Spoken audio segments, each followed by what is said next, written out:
On a souvent l'impression que ce qui se passe à l'autre bout du monde est, lointain. Mais parfois, un seul événement peut déclencher une réaction en chaîne absolument dévastatrice. Aujourd'hui, on va voir comment une crise au Moyen-Orient pourrait, par un effet domino implacable, mettre l'économie mondiale à genoux. Le scénario qu'on va explorer est aussi simple dans son principe qu'il est terrifiant. Un seul point de friction, un conflit localisé qui a le potentiel de provoquer un effondrement financier à l'échelle de la planète. Les enjeux sont colossaux. Et tout commence ici, dans le détroit d'Ormuz. Il faut se le représenter non pas comme une simple voie maritime, mais vraiment comme le cœur battant de l'énergie mondiale. C'est un passage obligé, un goulot d'étranglement, une artère vitale pour nous tous. Regardez ce chiffre, 20%. C'est énorme. Un cinquième de toute l'énergie consommée dans le monde passe par ce minuscule couloir. Sa paralysie aurait des conséquences immédiates et bien sûr mondiales. Et voilà, la situation a basculé très vite.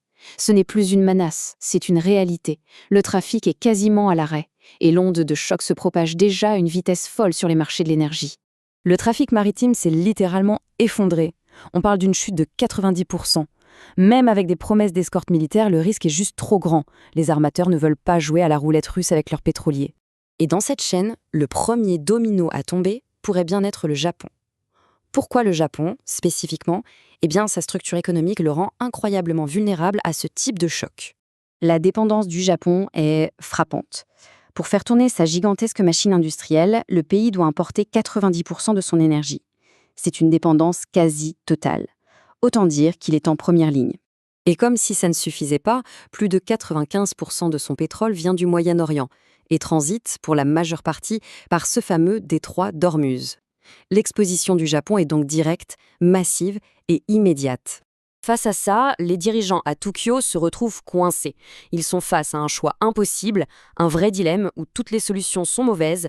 En gros, il y a deux chemins et les deux mènent à une catastrophe. Soit ils laissent les prix de l'énergie exploser, ce qui plongerait le pays dans une récession brutale, soit ils subventionnent à tout va, mais là ils risquent une inflation galopante et l'effondrement de leur monnaie, le yen. C'est choisir entre la peste et le choléra. D'accord, mais en quoi les problèmes du Japon deviendraient-ils les nôtres ? Comment un problème localisé peut-il se transformer en tempête mondiale ?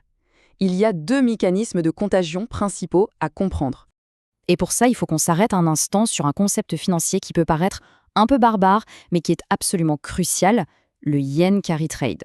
Alors, qu'est-ce que c'est que cette bête-là ? C'est assez simple en fait. Depuis des années, les taux d'intérêt au Japon sont proches de zéro.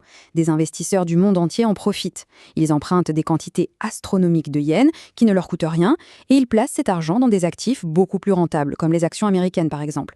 Le vrai danger, c'est quand ce mécanisme s'inverse. Si le Japon doit augmenter ses taux pour combattre l'inflation, alors le yen va s'apprécier fortement. D'un coup, rembourser ses prêts en yens devient un cauchemar.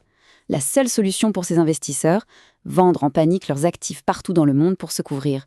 Et là, c'est le début d'une vente massive qui emporte tout sur son passage. Et il y a une deuxième bombe à retardement. Le Japon est l'un des plus grands créanciers des États-Unis. Il détient 1,2 milliard de dollars de dette américaine.